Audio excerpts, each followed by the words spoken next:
Hola, soy la Basmati de nuevo con vosotros. Hoy para contaros Picasso, el último tramo. Sabéis que estamos en los 50 años de Picasso, que estamos a día 10 de abril, que hace 2 años, o 2 días, perdón, se cumple 50, el aniversario 50 años después de su muerte. Os voy a comentar, he estado leyendo artículos, he leído muchísimo, no podéis imaginar, tengo para hablar de Picasso una vida entera. Pero ha habido uno que me ha llamado muchísimo la atención, que repasa las últimas 24 horas, bueno, la última jornada.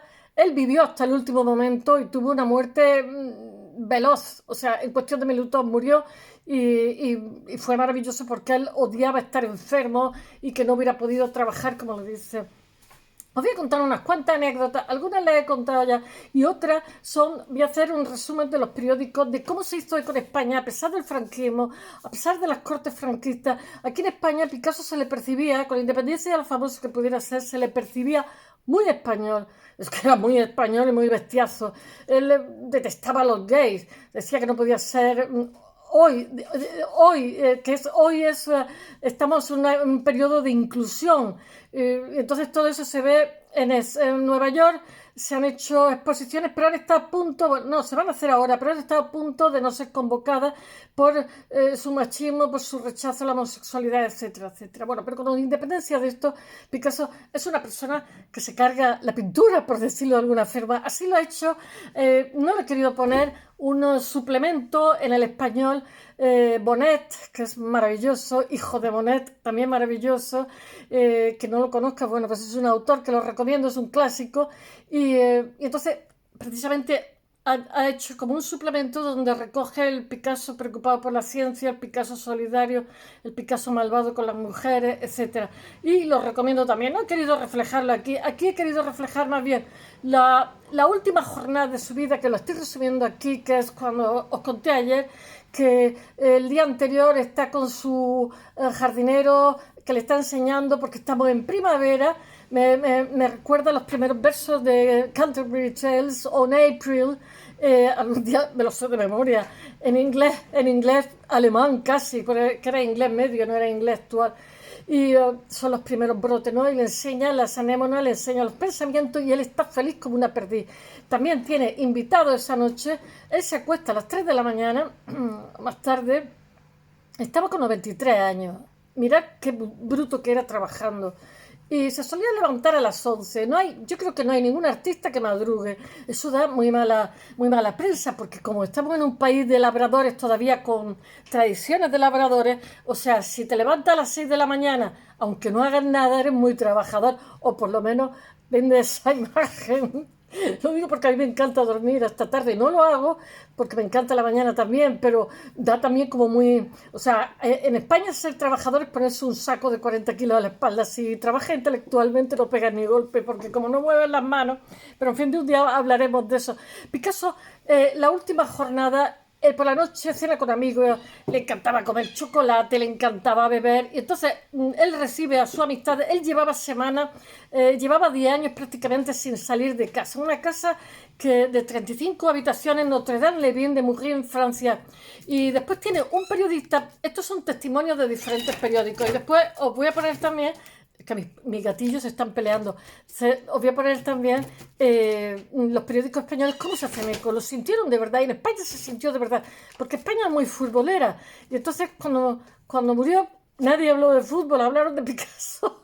hasta los periódicos de deporte, eso ya aquí, en aquella época, porque era pan y circo, bueno. Y os voy a poner diferentes cosas de pueblo, de ABC, de AS, cómo se recoge y cómo incluso en el legislativo se habla de la muerte de Picasso y hay unas votaciones y hay un total consenso, porque se siente de verdad, Picasso que era muy cercano, era muy español. Bueno, pues como seguíamos, la última noche recibe amigos y les dice, venga, bebe, que yo no puedo, que es lo que más me gusta del mundo, y come chocolate, era comilón. Lo que pasa es que era también muy trabajador. Entonces, hay por ejemplo un periodista, Henry Diácono, que cuenta que la última vez que sale Picasso a un acto social en Cannes se pone el único smoking que posee, pero resulta, Picasso era multimillonario, y no exagero, multimillonario, Entonces resulta que el smoking que se pone para ir a Cannes, os voy a leer, dice, estaba polillado debajo de las mangas. Eso lo cuenta Picasso. Así que me quedé toda la noche con los brazos tiesos. Dice, estaba feliz, incluso se acercó una mujer para invitarme a bailar, me negué, porque si hubiera tenido que bailar se lo hubiera visto todo esto apolillado. Era multimillonario, pero voy a decir también una cosa, a su nietito, Pablito, hijo de Paul, el hijo de la rusa, Olga Kurklova, pues cuando muere, Jacqueline Rock no le deja ir al entierro del abuelito y entonces se suicida, se bebe una botella de lejía, pero no es que era un chavalito joven, un poquito de melancólico, depresivo, pero bueno, eso, Jacqueline fue también muy brusca, no quería que fuera nadie de su otra esposa, ni amante, ni nadie. Y una tontería, porque los hijos no tienen la culpa de quiénes son sus padres, por favor. Impidió la entrada ¿cómo se llama?, al velatorio a los hijos, a Claude y Paloma, los hijos de François Gislot, que os conté el otro día, porque había escrito un libro contra Picasso. No era un libro contra Picasso, era un libro de lo que había sido su vida al lado de Picasso.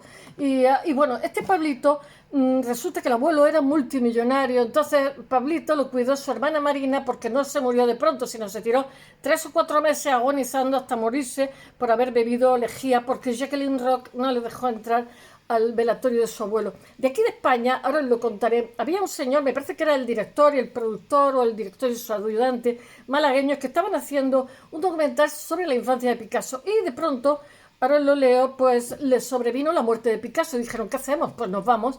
Y se lo dijeron al presidente de la Diputación, que hoy alcalde, a una serie de personas. No tenían pasaporte, y el pasaporte en España tarda como en aquella época, ahora no, ahora te lo dan, el mismo día que vas a hacerlo te lo dan.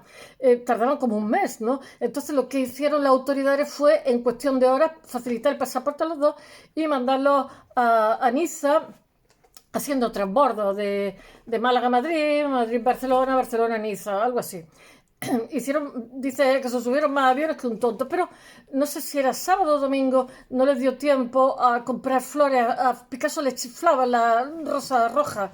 Y bueno, llegaron allí y al final compraron rosa roja no sé dónde y pusieron un mensaje que le ponía Málaga te recuerda, Málaga te quiere, algo así. Entonces, cuando llegaron allí, Jacqueline Rock, había como una especie de guardia jurado, pero que no era guardia jurado, que era un municipal de allí, de la zona, que le facilitó el alcalde, ¿no? Y entonces le dijo que habían venido 2 españoles, malagueños, que venían representando a Málaga para decirle el adiós a su marido. Y entonces, esta como que no confiaba, le dijo que le dejaran los pasaportes. Entonces comprobó los pasaportes que tenían cuños de ese día y de la noche anterior, porque los pobrecillos estuvieron subiendo y bajando aviones, y entonces dijo que sí, pero que solamente entraba uno. Y bueno, pues entró uno. Todo esto se lo contaron a un periodista, ahora os lo contaré. Bueno, a Picasso, esto después, cuando llegó la hora de enterrarlo, no lo pudieron enterrar porque no se lo permitían las autoridades francesas, y lo tuvieron que enterrar en un castillo que tenía en el monte San Victoria. Era un castillo que Picasso, que adoraba Cézanne. Es que Cézanne es maravilloso, se tiró, que no lo sepa, años pintando el monte San Victor, o como se llama en francés, Santa Victoria, ¿no? Y bueno, pues compró un castillo que había ahí. Un castillo que estaba hecho polvo, entonces estuvieron 4 años arreglándolo. Y claro, un castillo que había sido de un escritor, que no me acuerdo cómo se llama, arriba un monte con un frío que pelaba, y Picasso, que estaba ya 90 o 80 pasado, y le dijo al médico, oye, mira, tú tienes los pulmoncillos y el cuerpo, tienes que irte a un clima más bien calentito para que tu cuerpo, pues eso. Y porque estaba allí en el castillo, a Picasso le daba igual que tuviera el castillo más torcido que derecho, lo mismo que le daba igual llevar el traje, el chaqué, que estuviera apolillado con todo el dinero que tenía. Bueno, nos acaba de contar que Pablito y Marina tenían una madre que estaba alcoholizada, un padre que también era muy depresivo, entonces iban al abuelito a pedirle dinero. El abuelito era multimillonario, iban a pedirle dinero porque eran jovencillos y tal, Pablito y Marina. Entonces el abuelo ni salía, decía a Jacqueline decía, mira, está ocupado, está durmiendo y tal. y aquellos pues vivían miserablemente, así miserablemente. Cuando murió Pablito, lo enterraron gracias a que amigos de Picasso dieron dinero para ese entierro, porque Picasso, bueno, aparte que no sé si hubiera dado, su viuda no dio un céntimo, para que veáis hasta qué punto era tristísimo los descendientes. En el caso de François Gillot, se buscó la vida estupendamente en Estados Unidos, sus hijos se buscaron la vida estupendamente, y Picasso parece que era mejor con aquellos que habían triunfado que con los que eran perdedores, pero es que os voy a decir una cosa, nuestros descendientes tienen mucho que ver con nosotros, entonces los que han triunfado no necesitan que los premien porque ya han triunfado, lo que necesitan que les ayuden son los perdedores para que no ser perdedores, pero en fin, era un poquito especial las relaciones, ¿eh? Y yo os digo que era multimillonario y sus descendientes que necesitaban dinero estaban así. Bueno, a Picasso le gustaba demasiado, os voy a contar un poquito de qué va esto, el espectáculo de la tranquilidad que se imponía incluso a él mismo. Cuando estaba de mal humor, cerraba la puerta con llave y no quería ver a nadie, entonces se dedicaba a trabajar. Dice, cuando se ponía de mal humor, él mismo, esto lo dice un periodista que era muy amigo suyo, un periodista de allí de la zona, canónigo, no sé cómo se llama, o no me acuerdo. Cuando se ponía...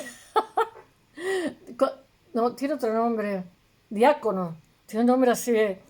Dice, cuando se ponía de mal humor, él mismo se encerraba con llave y rechazaba el contacto con ese otro mundo que no fuera él. Es que tiene un carácter que se los trae, ¿eh? Con 90 años, él seguía recibiendo amigos, le encantaba el pachangueo, era muy español, muy extrovertido y muy alegre. También, para convivir con él, se las traía, ¿eh? Con el entusiasmo de siempre, dice el periodista, dice, nos reprochó, os voy a leer muchas cosas de trozos de periódicos, trozos periodistas y tal. Dice, nos reprochó nuestra falta de apetito. Bebe, aún queda champán. Anda, bebe por mí, que yo no puedo. Entonces le enseñó una cicatriz que llevaba, ¿eh? Come chocolate, que a mí me lo tienen prohibido. La fruta confitada, ¿a qué rica? Y se levanta la camisa para mostrarnos una cicatriz. Todo esto debía de tener, yo supongo, que claudicación intermitente, porque una persona que fuma tanto, pues debía tener los pulmones hechos polvo, con poca oxigenación, pero a él le daba igual 880 que 800.000, se pegaba unas panzadas de trabajar que se ponía al revés. Dice, todo este régimen es a causa de esto. Esta noche, bueno, acompañó a su invitado a la puerta de la madrugada. Bueno, dice, hace demasiado frío afuera, no acompañó a la puerta, le dijo que hacía mucho frío, estaba ya retentado, que dicen aquí, estaba ya que no se encontraba. Bueno, el día anterior a su muerte, un sábado, claro, murió el domingo y aquí en España, en vez de hablar de fútbol, hablaron de la muerte de Picasso, que no es poco. Picasso había estado paseando por el pequeño parquecillo que tenía, que rodeaba la enorme casa de piedra con vista a los Alpes marítimos. Estaba a escasos kilómetros de Cannes, no sé si a 4 kilómetros de Cannes. Jacques Barre, el jardinero de Picasso, le enseñó, como os he dicho, anémonas, pensamientos que le complacieron muchísimo, particularmente. Bueno, era un hombre muy sensible. Ahora después, el artista y su esposa Jacqueline habían invitado a cenar a sus amigos. Claro, si no salía de casa, estaba abuelillo, estaba todo el día trabajando, pues por la noche se reían y se lo pasaban bien. Él estaba feliz como una perdiz. Dice, bebe por mi salud. Y le ponía vino a todo el mundo. A su abogado y amigo en Cannes, que es Aman Antebi. A las 11:30, Picasso se levantó de la mesa. Él iba a hacer una exposición. Ahora, en vez de decir una exposición, que suena mal, se dice una muestra, que es como un eufemismo más fino. En arte hay como en los restaurantes, ¿no? Que para decirte, en vez de sopa de pollo, sopa de ave, ¿no? Pues también iba a hacer una muestra en el, ¿cómo se llama? En los Papas de Aviñón, en el Palacio de los Papas de Aviñón. Dice, bueno, se levanta en la mesa y dice, ahora debo de volver al trabajo. Porque llevaba semanas y semanas matándose a trabajar con muchísima intensidad, preparándolo para sus últimas pinturas para el Palacio de los Papas de Aviñón, que se hizo, que era en mayo, y esto era en abril. Esta noche pintó, como os he dicho, hasta las 3 de la mañana, hasta las 3 de la madrugada, y se acostó. Y por la mañana a las 11:30 no se podía levantar. Y a las 12 menos cuarto ya se había muerto. O sea, fue tristras. Edema pulmonar, o sea, encharcamiento de pulmones. Pero eso lo debía de tener ya, no me creo que fuera de un día para otro. Bueno, el domingo por la mañana Picasso se despierta. Él seguía fumando a escondidas, Se despertó como siempre a las 11:30, pero no pudo levantarse de la cama. Jacqueline pidió auxilio, pero a las 11:45 él había fallecido. Y cuando llegó el médico, lo único que pudo hacer, su doctor era Georges Ranet, lo único que pudo fue certificar su muerte, anunciar a Notre-Dame-Lévis la muerte minutos después, un edema pulmonar líquido en los pulmones que le produjo un fallo cardíaco. En el lecho de muerte, Jacqueline, su hijo Pablo, el jardinero y el secretario particular del pintor que era Michel. Bueno, la muerte fue un episodio, como os he dicho, muy rápido y eficaz, como él habría querido, porque Picasso no hablaba de la muerte, que eso es muy andaluz, también muy español. Los rusos les pasa lo mismo, no nombran la muerte, porque es como si atraes a la parca, ¿no?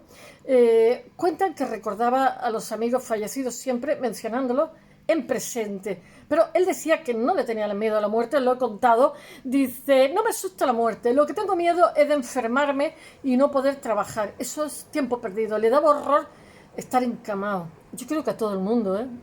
Bueno, las autoridades de Mougins no permitieron el entierro en Notre-Dame-Lévis, por lo que Jacqueline se decidió por Bavernage, que era un castillo que compró malagueño en el Monte Santa Victoria de Cézanne.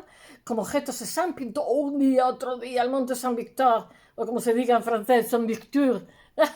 Yo soy de inglés, que se me está olvidando también, como objeto de la sobrevivía a finales de los 50.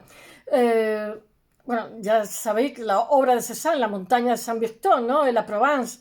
Bueno, pues de esa montaña tenía un castillo, como os he dicho, donde residió un marqués que era escritor, que se llamaba Luc de Clapier, y que era un escritor moralista del siglo de 1700, del siglo XVIII. Bueno, Picasso se compró el castillo que estaba arriba del Monte Santa Victoria y dejó pasmado a todo el mundo, porque era como un rollo fetichista, porque él adoraba a Cézanne. Y el castillo iba a necesitar reforma años y años, de remodelado durante 4 años. El castillo era frío como un demonio. Y estaba mal comunicado, era demasiado grande, no tenía una logística óptima. Entonces a Picasso le daba absolutamente igual. Dice, Cézanne ha pintado esa montaña, yo soy ahora el propietario, como si fuera el propietario de Saint-Victor. Bueno, al final Picasso y Jacqueline Roch vivieron en Bavernage 2 años, pero los médicos les... Uy, me está mandando un mensaje. Los médicos le aconsejaron al malagueño trasladarse a un clima mucho más benigno. Tampoco volvieron de visita en demasiadas ocasiones. Estaba muy mayor. Picasso ya estaba viejecito. Cuando era marchoso, era divertido, estaba en plenitud de facultades, trabajaba como un loco, pero es que 90 años son 90 años. No sé si murió con 91 o con 93, pero quiero deciros que ya la edad pesaba. O sea, somos como una batería que se va acabando. Y su batería estaba ya en la última. Cuando se ratificó el no de las autoridades de Moulins para enterrarlo en el jardín de su casa, porque a Picasso le encantaba esa casa de Notre-Dame-Lévis, el recuerdo de lo que le gustaba, la luz de la Provence, la zona y lo majestuoso de su entorno, o sea, dicen que a Picasso le recordaba ciertos personajes españoles por la rudeza agreste. Uf, si hubiera visto, es que Málaga es muy pelada, como mi tierra, como Alicante, etc. Decidió Jacqueline por el entierro, o sea, por llevárselo al castillo, a enterrarlo. Y Jacqueline lo que hacía es que se murió un 8 de abril y entonces todos los 8 de cada mes le ponía flores y 13 años después se pegó un tiro en la sien y entonces la enterraron juntos en el mismo sitio y le pusieron fotos de su marido. Bueno, Jacqueline, la mujer a la que pintó Picasso en 400 ocasiones, le visitaba el 8 de cada mes hasta que se suicidó un disparo en la sien en 1986. Dios mío, qué cadena de suicidio. Y sus restos están junto a los del marido, el fotógrafo y amigo, el malagueño, que era David Douglas. Mirad, tengo aquí uno que me está pegando, tengo dos. Me están pegando arañazos en la barriga. Esto es insoportable. Niños, estaros quietos. Bueno, David Douglas, por favor, tengo el cuerpo lleno de arañazos. Son pequeñillos, juegan, pero no aquí hacen un daño. Tengo una pierna que parece que...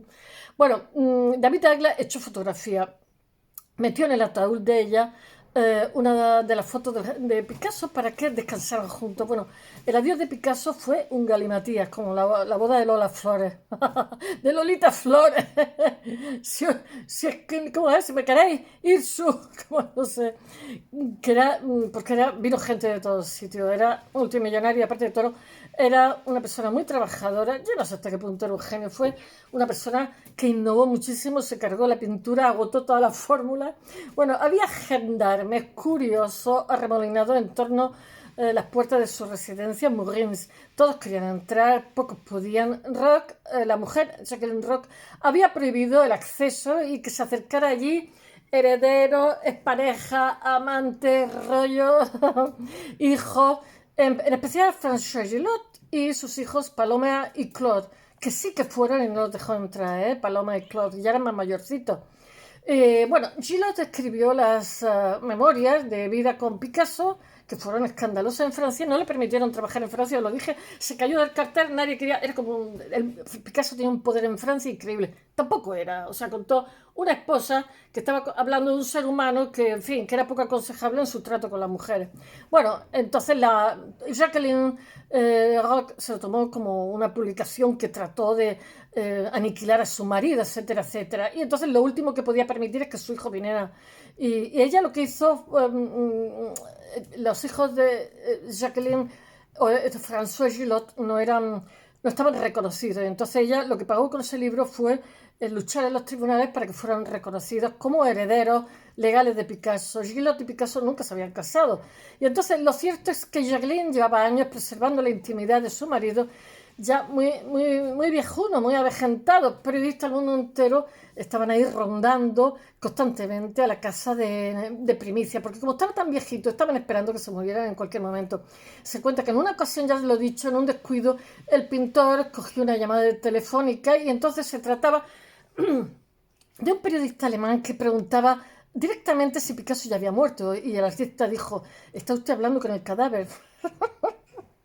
Bueno, ahora voy a contar lo que dice ABC en estos días cuando muere Picasso. Dice: a pesar de ser domingo y por tanto una tarde sin periódico, la noticia de la muerte del pintor malagueño Pablo Ruiz Picasso, difundida por la radio y la televisión, circuló ayer rápidamente por la ciudad, Madrid, y causó una fuerte impresión entre las personas de todas las clases sociales y niveles intelectuales, sustituyendo la noticia de las tertulias y conversaciones a cualquier otra, y sobre todo a las de tipo deportivo, era domingo, que no se perdona, que suelen ser las más frecuentes en las tardes domingueras.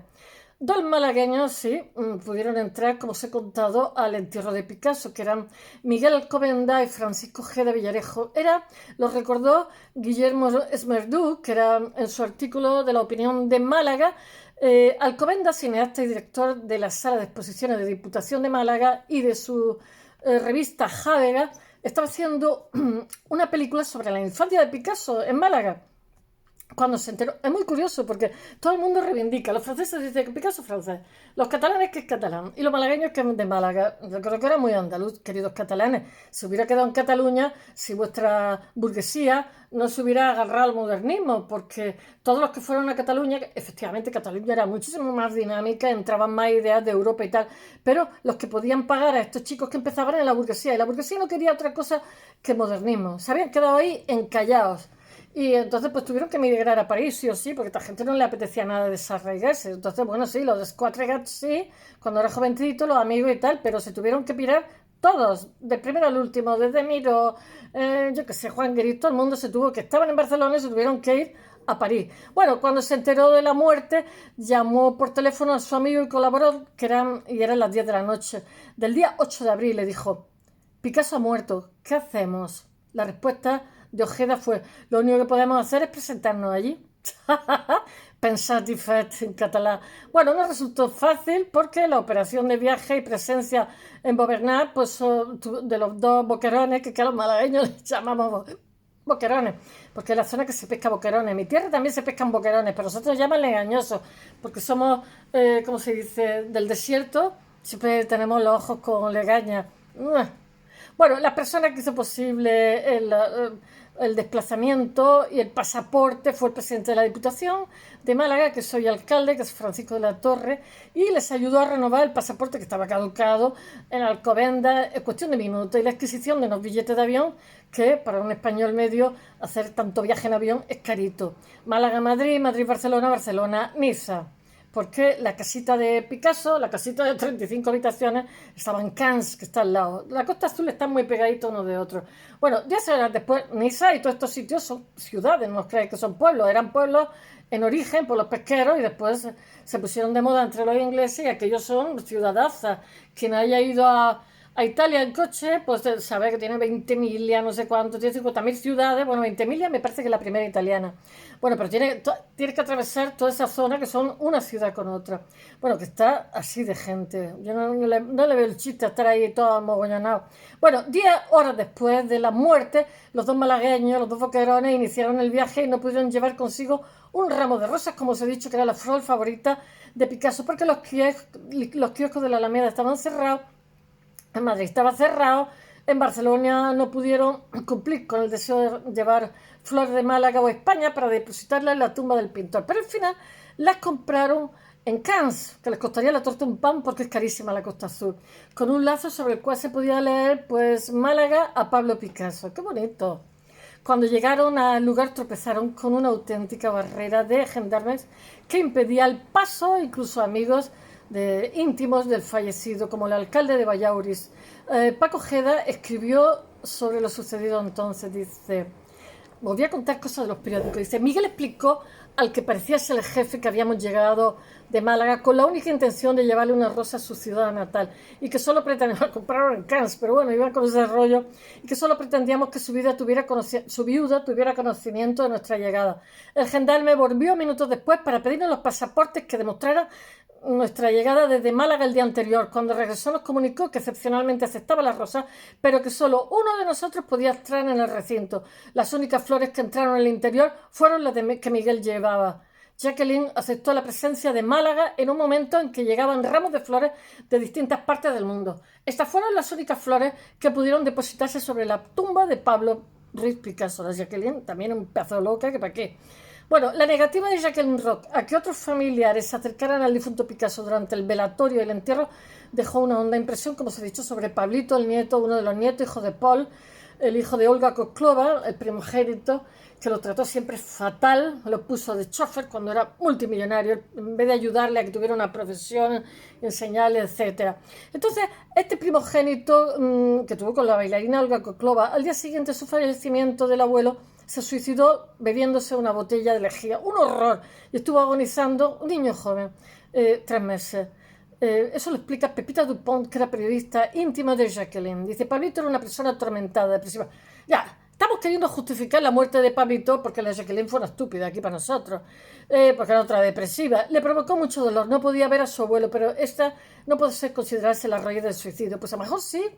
Bueno, el abuelo, desde luego, no ayuda a Pablito. Pablito y su hermana Marina solían acompañar al padre, que era un alcohólico aspirante a motorista, a Paul, que sentía auténtico pavor por Picasso a las puertas de su mansión. Allí tenían que esperar horas para que les atendiera, si es que lo hacía, si es que le daba la gana, porque siendo multimillonario la mayoría de las veces se excusaba diciendo que estaba dormido o que estaba trabajando. En la mayoría de esas ocasiones, el padre de Pablito iba a pedirle dinero porque estaban sin blanca y era multimillonario, y se volvía de vacío, no les daba, simplemente, es que era de cuidado, Pablo Picasso no falleció inmediatamente Pablito, tras ingerir el ácido, se pasó, Marina lo acompañó, su hermana, en una lenta agonía de más de 3 meses. Además, tuvo que costear el entierro gracias a las aportaciones de amigos y familiares.